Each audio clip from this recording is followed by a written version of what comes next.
Good morning, good afternoon, good evening, wherever you are in the world. Thank you for joining me for this week's edition of the SMIE Consulting Midweek Roundup. It's Wednesday, August 14th, 2024, and I'm your host, Marty Bennett. And today, over the next half an hour, we're going to be going through 3 questions we've been hearing from international educators over the last 7 days.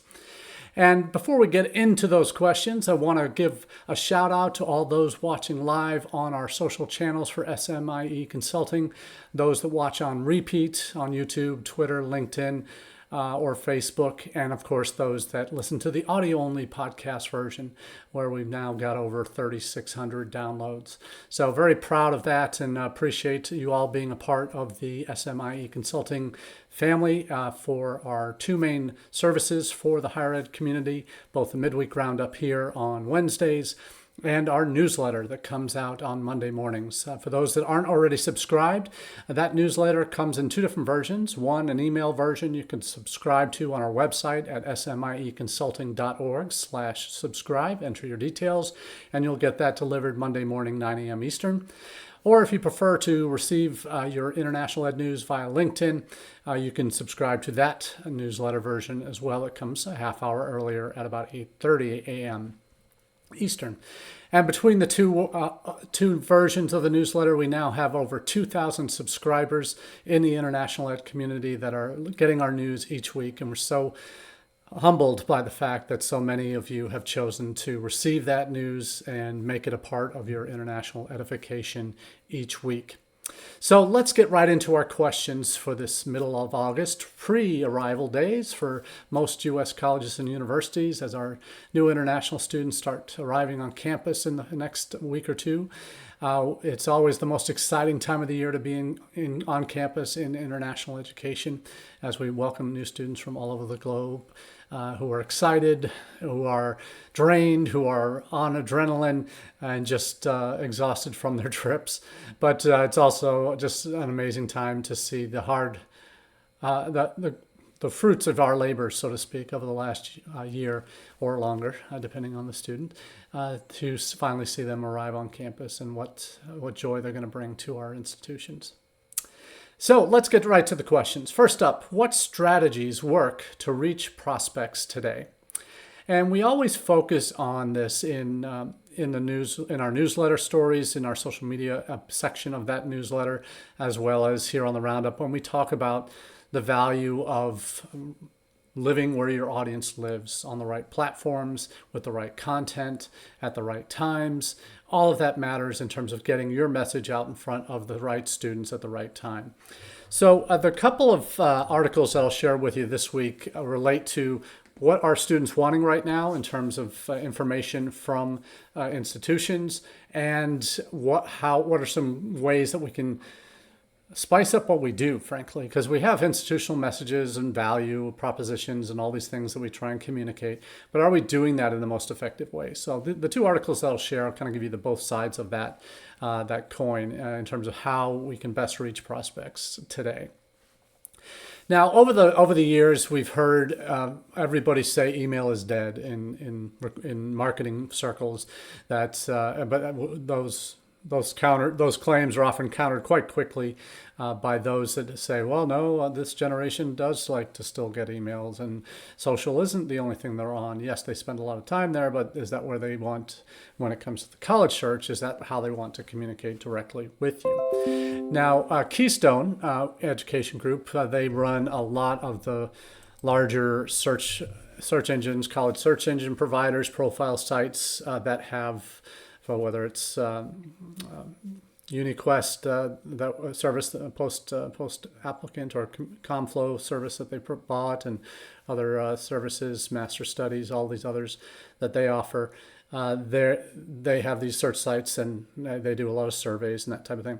So they've done a survey for between February and April this year, specifically to students interested in the U.S. and Canada. So pretty relevant for our audiences here in North America. So they asked 2 important questions, which I'll share with you here. First up, 69% want to communicate with universities via email. So A little bit surprising when you think of the Gen Z types that we deal with each day who prefer text, who prefer social media as ways to get their information. But when it comes to studying in the United States or Canada, they want to have official emails.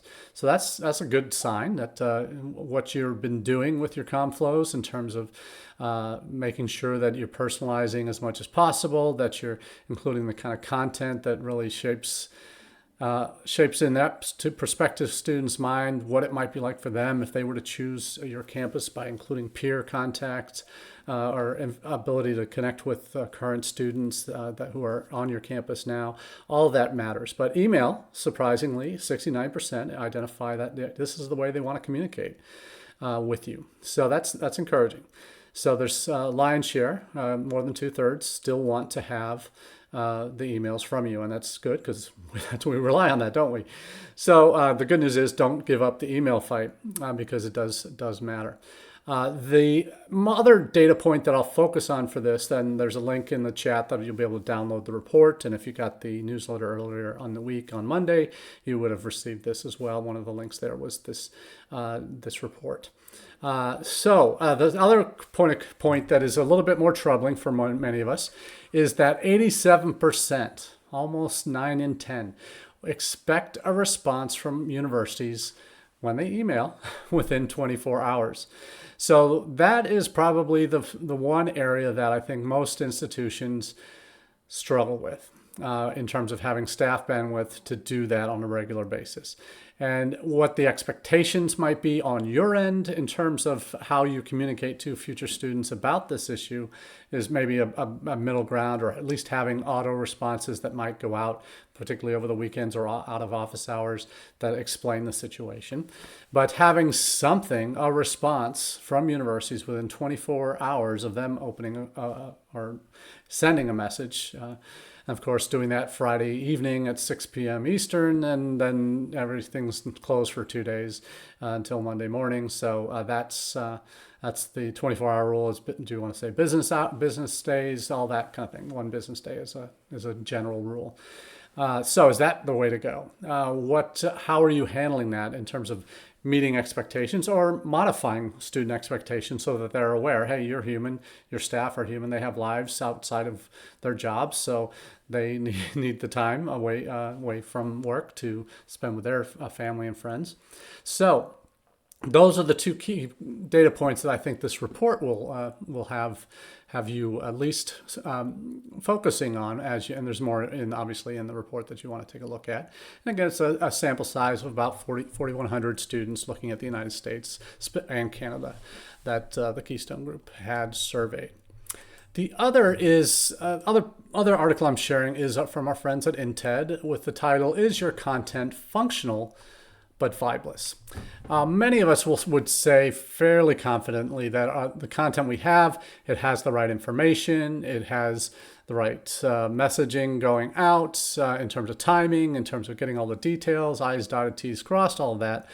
But does it really have that va-va-voom, as some would say? Does it have a good vibe to it that represents your campus? Is it in the voice of your campus? So there are many of us who would say, yeah, we got the content, but is it as good as it could be in terms of the best representation, the most accurate reflection of who we are, what we believe, and do we communicate that in a fun way? And one of the subtitle of this article is 3 Golden Rules to Get Your Groove Back into your lead gen. So this is meant primarily for kind of attracting that attention of your future students once you buy names or go to these search sites to drive students to apply. So this is a very relevant topic for all of us, because I'm sure many of us don't feel we have the bandwidth to necessarily focus on this. The fact that we have maybe a separate ComFlow for international students is a huge step, but does it really reflect to the level of detail and specificity and vibe that we should be communicating to future international students on our campuses. So there's some great examples of what they're talking about in the article. I won't go into those to give that to you, but I'll focus on the three rules that they share in this article by Inted. First up, golden rule number 1, how you know how your audience segments will react to your content. So this involves a lot of info gathering and having some research done of consumer insights, what's driving their decision making and their actions, how the drivers change based on student interests, where they're from in the world, what they want to study and do for their careers, economic factors, cultural backgrounds, safety concerns, social justice perspectives, perhaps, depending on where they are, environmental, you could add to that list. So there's a lot of things that, depending on the message, depending on where they are, what their background is, what they're looking to study, all of these things might be priorities for them. That are you addressing those concerns in your marketing? And so that's first. So doing your homework, really, taking that deep dive in the research, talking to your current students from those countries that you're targeting, and understand how certain messages might play in the way you word it. Might be funny for an American audience, but maybe won't be for an overseas audience. How do you figure this out? You talk to your current students. You talk to your recent grads who are alums from those regions that you're focusing on, and find out from them, hey, does this represent who we are at UNLV? Does this make sense? And be honest. And that's something that makes a big deal for how your message is received. So that's unfortunately the failing of a lot of comm plans, was when you don't segment by audience and have just one size fits all in terms of messaging. What motivates a student in your home state to study at your university is going to be very different than what motivates a student halfway around the world to come all that way to study at your school. So understanding the channels that they're using, understanding on social and online tools that they use, what the economic conditions are, what the push and pull factors are for students in that country that might be coming. So it can get very, very easily stuck in the weeds if you try to get too far down. But if you are doing specific campaigns for certain countries, certain regions, you want to have at least a baseline understanding of these other external factors that are influencing these students' potential interest in your school and what's on their mind. So level of English proficiency, music, social justice, parents' roles in their college search, connection with your community. How does that exist? How are you fostering that? So some really good content there. The second golden rule, know your admissions process. We all joke, and anyone who's traveled internationally knows the answer to almost every question we get from international students, whether it's about deadlines, about scholarships, about admissions process, about life on campus, is the one answer we can all give with confidence is, it depends. And that is so much the case, particularly if you're talking about comparing institution to institution, but even within institutions at graduate program level, there are differences between programs in terms of the admissions process, in terms of requirements, testing, deadlines, all of that. So knowing that content and how you make that clear to your future students, what it looks like, that is something we oftentimes forget. So making that a priority is a very important step in that process. And the final golden rule here is golden rule number 3, create content with your institution's vibe. And this is it. This is where the rubber hits the road in terms of making a significant difference in terms of what your future students are digesting from what you send and how they digest it. What do they want to see? They want to see what classroom engagement looks like and what the student community looks like. You want to make it seem like they can picture themselves ideally on your campus through virtual tours and current students talking about their experiences and showing them around the campus. All of that matters because they want to see what what students are like, how they dress, how they interact with each other, what they do on a daily basis. That talk about the academic programs they're going to be studying, what they're doing in their downtime, how they study, what platforms that they're using on campus to communicate. All of these things matter because that's what a student wants to know is what's my life going to be like when I'm on your campus. And if you can represent that well by using your current students, using the kind of activities that they're going through, the language that they're using, the socials that they're on, and incorporate that into that messaging and creating that vibe, that is really what you will be time well spent when you can tick all those boxes off in terms of how you do that. So the last golden rule addition one that they mentioned here is that you want to be in touch to work with a team that truly vibes. So having people around you who get it too. Needs to be everybody on the same page in terms of who's creating the content, who's implementing it, who's sending the messages, who's responding to those messages. All that needs to be a part of the team approach to future student messaging. So do pay some attention to that. Now let's move on to our second question of the day, and that is, what's the truth around visa wait times globally?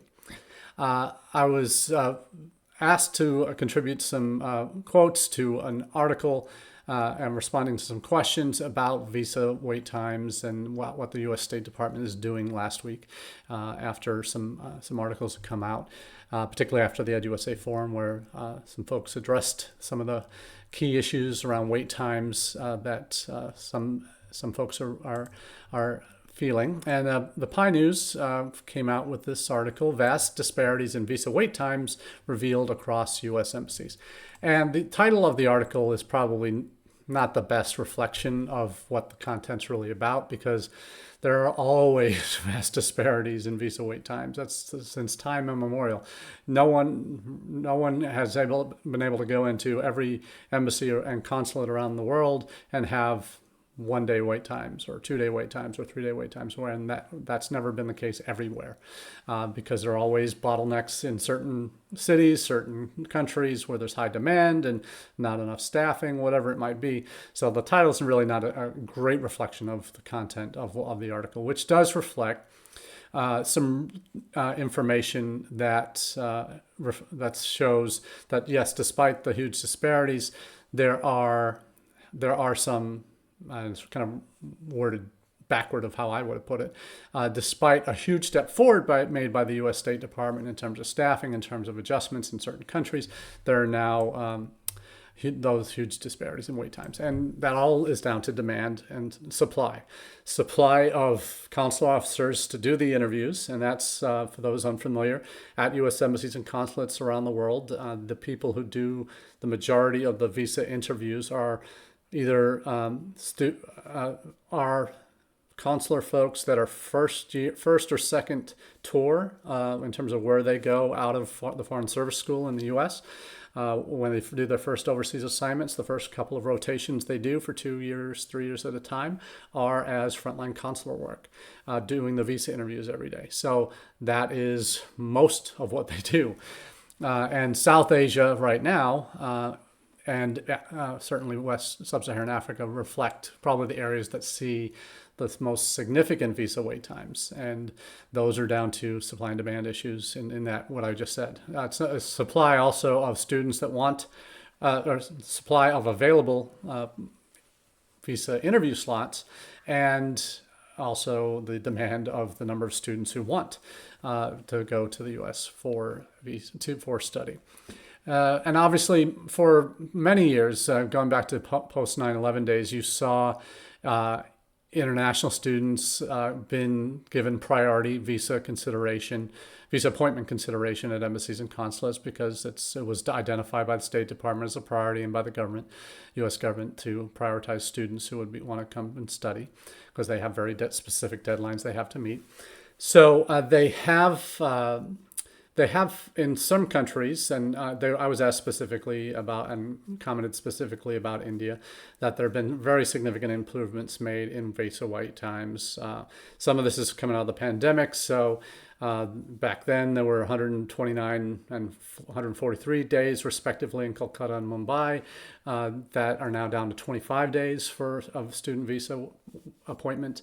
Delhi is down, were 245 days 2 years ago, now down to 23. So some really significant success stories there, and they've had a very motivated ambassador, U.S. ambassador, who had, as he said, a direct charge from President Biden to improve the situation for visas there. And that was addressed. They hired more staff. They've opened up a new consulate building in Hyderabad that has many more visa interview windows. There are plans for 2 or 3 more in the coming 5 years. So there's significant steps have been taken. There have also been some structural changes to that process. There was the pandemic waiver for applicants, that for a waiver of the in-person interview requirement, that students who had gotten a visa, of a U.S. visa of any kind, within the last 4 to 5 years would not have to go in person for the visa interview, because that visa interview triggers the security clearances. That is probably the biggest logistical challenge time-wise for students getting through the process, because once that's done, there's not a whole lot new that happens. The quicker checks can happen once they've applied by paper or with the online DS-160 forms and such. So there's no need to have that in person. So that's the biggest bottleneck everywhere in the world, potential bottleneck everywhere in the world. It all depends on how many consular officer slots are available to do these interviews in the peak periods during the summer. And in countries where there were significant staff cuts because of the pandemic, because of reciprocal changes in staffing at embassies and consulates, depending on the countries, staff forced to leave the countries, not returning, retraining new staff, staff retiring, all of these things, changing professions, all these things impacted visa officer staff availability in many of the major markets. India is probably the biggest example of that, because they're the number one source of students in the U.S. now. So removing the in-person requirements for students who've had a U.S. visa within the last 5 years. They've also added, State Department has added, at the discretion of the visa officer, the interviews can be waived. That's a new one. And that for emergency appointments, for those coming up on their program start dates, that there are room made or appointments reserved for students in the days and weeks right before institutions start their classes in the fall, around this time of year, for those students to get those appointments. So there's some interesting movement in that front in India as well. So are other countries that are facing these bottlenecks going to be able to take advantage of that too? We see situations in Africa, in Accra, Ghana. That's the longest U.S. Embassy wait time for students right now, 361 days. So that's outrageous. In Nepal, Kathmandu, 318 days. Dhaka, Bangladesh, 236. Another African country, Benin, 206 days. Burkina Faso, and one of my favorite city names of all time, Ouagadougou, at 196. Abuja, 190. In Rangoon, 150. Lagos, 133. Gabon, 119. So, and Armenia, Yerevan, Armenia, 112. So all those over 100 to 361 days. So those are the longest U.S. Embassy wait times globally. So that data certainly is not encouraging in those countries with those long of a wait times. And students and their agent partners or counselors really need to help them plan ahead. And that's why I think the State Department also made the ability for students to apply up to a year now before their program start date for their visas. The challenge is most institutions aren't issuing I-20s a year in advance. That was a nice window to have, but most of us aren't doing I-20s a year out. Maybe we'll need to start doing that, but we've oftentimes for admission classes, particularly at selective schools, a student admitted 1 year isn't necessarily guaranteed a spot the following year. So this is all something we need to be considering. So some really interesting data points there, and I was really happy to be included in this. When you look at it, when we talk about perspective on visas and that type of thing, global perspective, in the U.S. we're at a huge disadvantage when it comes to requiring an in-person interview. Most other nations, Australia, Canada, UK, do not require an in-person interview for a student visa to be granted. So we create this bottleneck on our own by having that in-person requirement. Will the security checks go on even whether the student has to come for an interview or not? Of course, those security checks alone would reduce the denial rates and the wait times dramatically if you don't have an in-person interview requirements, because it's a paperwork decision you can spend, and a lot of countries outsource that. The UK does. So we see what that can do in other countries and how easy it is for things to move through. But in the US, it's just not an easy process. We make it difficult on ourselves in the name of national security. And that's something obviously that has to be balanced with all other factors. So that's the second question. The final question of the day, which we'll get to here, is Australia's international ed sector bracing for a storm?